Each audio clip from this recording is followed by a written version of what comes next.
Okay. So I know I'm looking tired. I'm feeling tired. It's been a long shift. Um, but I was asked an interesting question, which was when is the best time to go home after having a baby?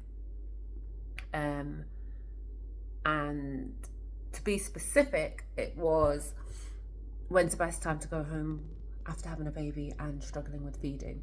And I would say, where possible, stay in. You know, you've had the baby today, you don't have to leave 5 hours later, especially if it's your first baby and you do want to breastfeed. You're not going to stay to become perfect at breastfeeding, and I think that's important. But you want to stay long enough to know what is a good latch, what you're doing right, what it looks like when it's wrong, so you know when to correct it. Because you're going to have, and I say this all the time, good hours and bad hours, good feeds and bad feeds. But the key thing is knowing when things are going wrong so you can change it quickly. Sorry, I need to blow my nose. So my answer is just basically, once you feel confident enough that you know how to hold your baby and you know when it's not a good latch and when it's a bad latch, which you will know in a couple of feeds.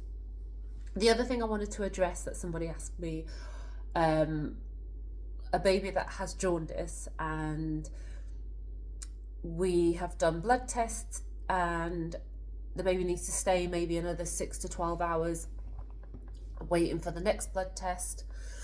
But you really want to go home. So you get the blood test, the last one that you're waiting for, and baby is below treatment line, but it's not like a lot below treatment line.